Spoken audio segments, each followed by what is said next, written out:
Hey man, it's been a minute since we've seen you, right? Yeah, it's been a while. How does it feel to be getting back in there this week, and kind of what was the process like assimilating back to a fight week again? Um, it was good, man.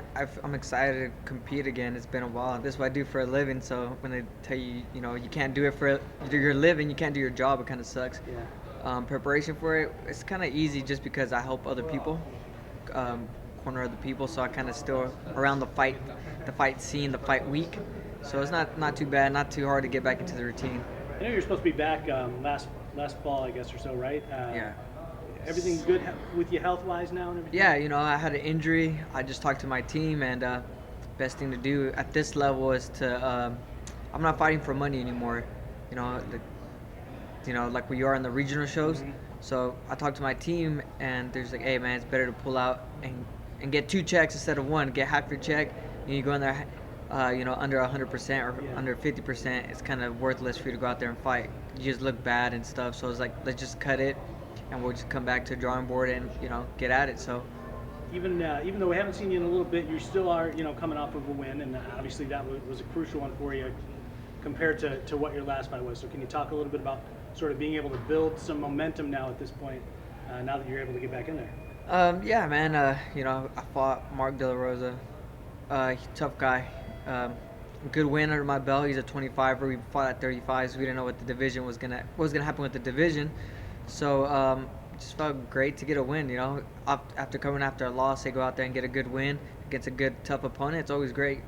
How often do you think about the Benavides fight, and is it something that sticks in the back of your mind that you want to get back? I'm sure all you guys want to get losses back, but now that he's got his situation coming up where he may be champion a month from now, does that put even more of a chip on your shoulder to want to be able to string some stuff together and be able to get another crack at him?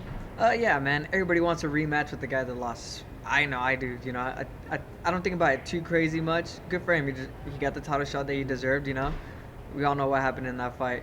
As much as you want to say, much you want to say to me, say whatever he wants to say to the media. He knows what happened. Um, I can't do nothing about it. Gotta let it go by. That was in the past, and I'm not really worried about what happens if he gets the title or not. I'm gonna get that rematch eventually, title shot or no title shot. I will get that rematch. So, gotta win one at a time first. I can't just go out there after every fight and call for a rematch. I've seen people do that. It's like, man, makes no sense for that guy. I wouldn't Sure. take it either. Um, I gotta win a few and then get back up there. The one at a time starts this week with Jordan Espinosa. So tell me a little bit about what he brings to the table, where he's dangerous, and maybe a little bit something about you that he might be overlooking.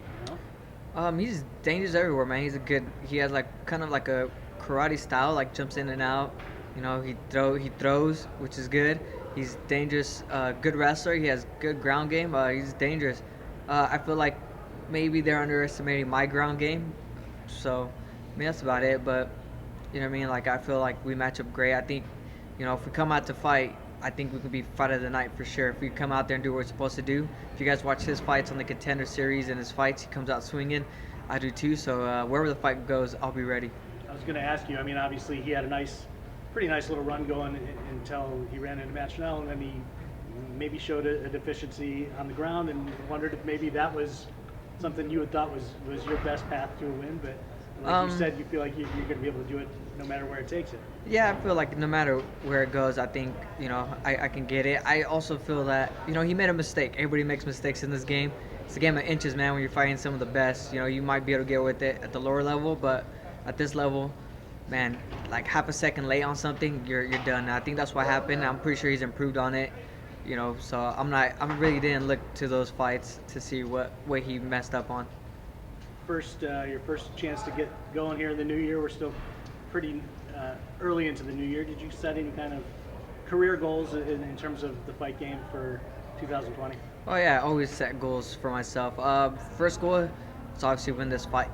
Excuse me, win this fight and win 2 other fights this year. So I want to get back to being active, win 2 or 3 fights this year, and go from there. You have like kind of like that daydream of how you would get it done on Saturday night. I mean, you talked about fight of the night kind of thing, but is a performance of the night better with like something clean? Oh man, anything's better. Anytime you get extra money is better. 50 G's is always 50 G's. But Nah, man, I just feel like I pictured it every which way.